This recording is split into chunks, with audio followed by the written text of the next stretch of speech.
maybe a dating frustration you have, maybe men are pissing you off in some way. Anything? Stop watching.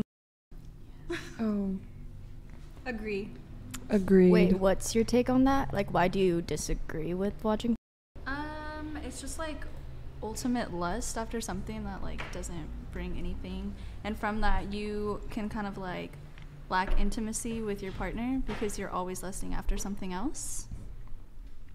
It's true. Yeah. It's not done good for anyone whatsoever. Like it usually becomes an addiction, and it destroys marriages, it destroys relationships.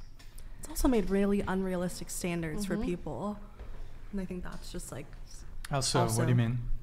I think like women are supposed to look like this, and they're supposed to be waxed, and you know, all of the like things you typically see in adult film, where it's like, this is the picture perfect woman, and now you have to look like that in order to receive sex or feel valued as a, like that kind of sexual person.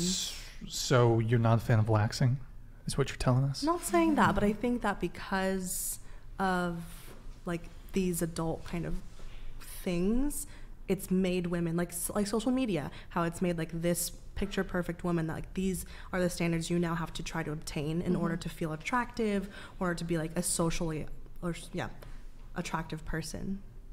Jordan Peterson actually does talk about it, but yeah, it definitely affects the chemicals in your brain, and it has this way that is certainly unnatural to get all this high and dopamine hit immediately, and there's a dissatisfaction. A lot of men you talk to, and they don't feel satisfied with their relationship or girls in real life because it is more exciting, and you can click through so many things, and we've never had this for our monkey minds for millions of years, and now to be in this world where we have something on our phone that gives us that quick access, it's definitely not natural, and it is definitely harming young men at a rapid rate. And I think society is being impacted by it, especially future generations.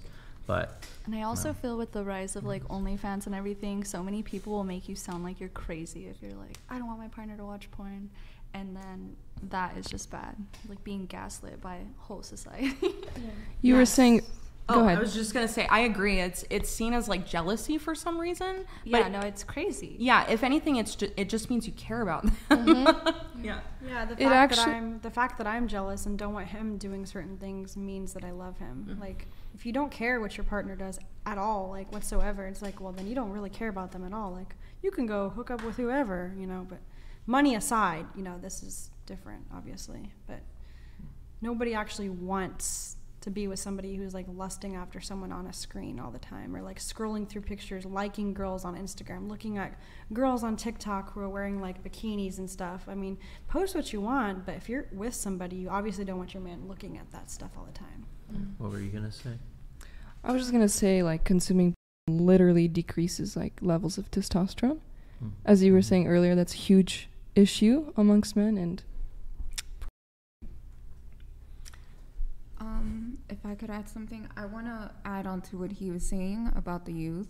I was watching this video. I don't know if it was like by that Jubilee YouTube, whatever. They were doing like an anonymous thing with some teens, and they had them wear like these masks, and they were talking about at some point.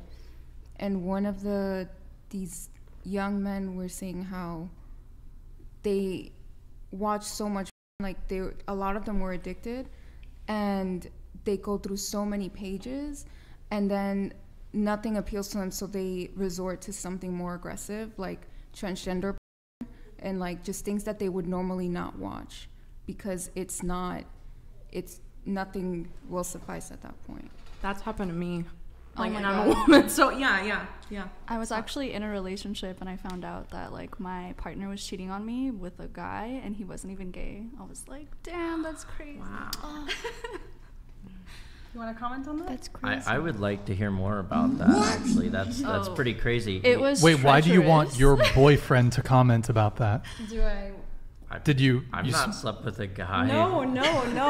Do I want to say? No, you don't need to say. What are you trying to say? No, I. No. I Say it. would like to Say it elaborate. into the mic. Say it into the mic. He's gonna get mad at me if I I'm bring going to it kill up. her. What the? Oh my God. Okay, wait. I Either wanna way, hear though, this. it was Yeah. really crazy. So I was like with this person for probably like 2 years, going on 3 years, and we lived together. And so like I would go to work early in the morning, and then he would just send out these like crazy messages to these people, and I found this like treacherous website for like local cruising around and like all of this stuff. So like addresses were being sent. Yeah, I sound crazy right now. I went through this guy's phone obviously because something felt wrong, Yeah. but I didn't have any like proof. So I go through this phone and I find like he has like alter ego type things and like secret emails and so much shit. It was the craziest thing I've ever experienced. But aside from like the cheating, I think for me what made me feel the most like terrible is just the deceit of like I'd been sharing my life with this person. Like I would go to sleep next to this person every single day, and then yeah, it was just like. How long were you with this guy? A little over 2 years. And he was hooking up with dudes, cruising. Yeah, it was crazy. Yikes. And he And it was wasn't. That's so a nuts. yikes. Also because, it was a lot. Oh, look who Let's it just is. say I haven't recovered. Look who finally sorry. joins us, Mike Davis, with the $50 soup chat.